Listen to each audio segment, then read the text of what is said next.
What's up, guys? So this here is my AP1 Honda S2000 oil pan. I believe it's the same exact thing as an AP2. They're all the same part number. So I pulled it out of the car. Basically, you got to just loosen the serpentine belt, take the serpentine belt off the tensioner, and then there's two bolts that go through here that hold the AC compressor to the oil pan. You just take those two bolts out of the AC compressor and you can leave this bracket on the oil pan. And the AC compressor still has one bolt holding it into the engine block, so you don't got to worry about alignment or anything. And then you just take the 21 screws out around the edge of the oil pan, and they're not very hard to break loose. I think they're only torqued to 7 foot-pounds. But make sure you mark on the oil pan the number of where you're starting at, and then go all the way around and mark each bolt 1, 2, 3, 4, 5. So you know exactly where they go back, because they're not all the same length. Clean it all good with brake cleaner, make sure you get all the stains off, and clean the walls very good for welding.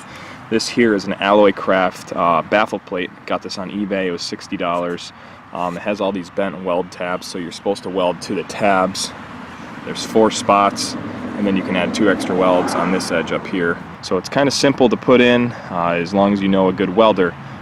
This plate, like I said, 60 bucks, and then it doesn't sit straight in the pan. You want to drop it in, and when you have it dropped in, it fits kind of tight.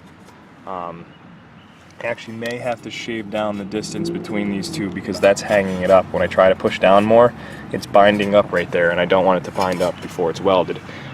So you want to make sure that you have this edge over on this side 65 millimeters from the edge up here. The distance from here to here should be 65, and on the other side the distance from here to the top should be 35 millimeters to put this at the proper angle, so it's sitting flat when the car is flat, because you guys know with S2000s the engines are crooked in the car by like 10 degrees or so. So you want to make sure the baffle plate maintains those specs. So like I said, you're probably going to weld here, here, and then the weld tabs, you know, weld the tab there, weld the tab there, back here, and then there's one right there, and then the 2 right here. So the oil sump actually sits in this pocket here, and the idea is when you're going around corners and changing direction quick, that the oil won't be able to just slosh upward from the G-forces. And this baffle will hold more oil near the oil pickup. So I'm going to give it a try now that my car is cornering a lot harder than it is last year. I definitely think it's a smart idea to start running a baffled pan. I would have bought the Black Trax pan. That's the one I really wanted. It's basically the same thing as this, but they provide you a new OEM pan. But the only thing that stopped me from buying the Black Trax pan was the wait time. I definitely procrastinated on this, and I needed to get a baffled oil pan quick.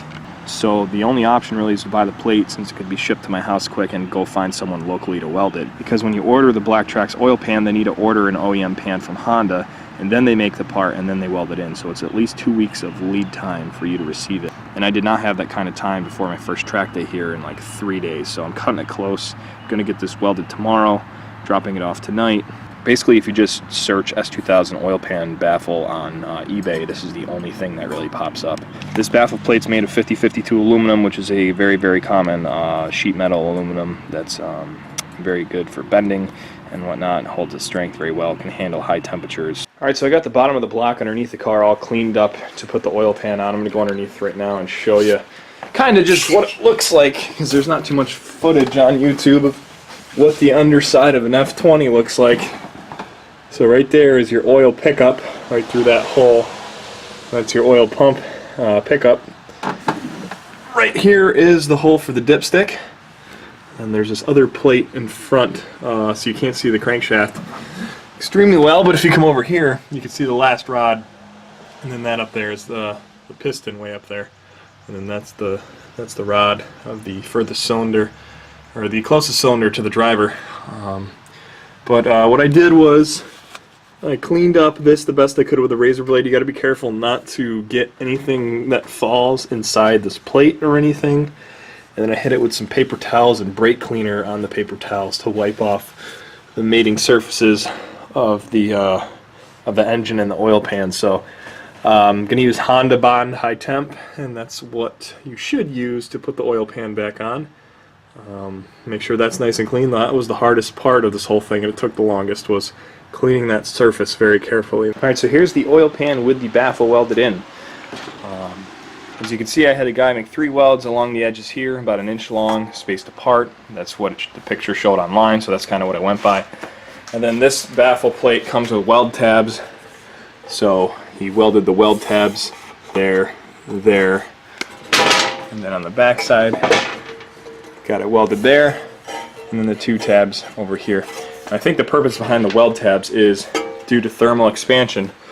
This thing's going to want to expand and shrink due to the engine operating temperature. So if it's welded on these tabs, when this plate heats and shrinks, it won't be pulling on the welds themselves. It'll be flexing this bend kind of to avoid cracking the welds. So I believe that's why they make the weld tabs there. I've seen some that weld it here, some that don't. I just did for extra strength. So yeah, it's all ready to go back in the car. And again, this is the Alloycraft aluminum 5052 baffle for the Honda S2000. This should fix all the worries about oil starvation under high cornering speeds on the track. So this here is the Honda bond you want to use as a gasket maker between the oil pan and the engine block. Got it online on eBay for like $12 shipped. I'm just going to apply a thin bead on the oil pan and then raise the oil pan. There's 2 dowels to align the oil pan. One slides in here and one slides in over there. Mine are still hanging from the block, so I'm not going to try to take them out of the block. I'm just going to align the pan to it.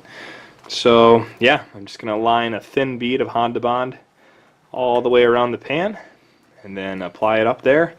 And then I have my 21 bolts labeled right here that I'm going to put back in strategically and slowly tighten everything down.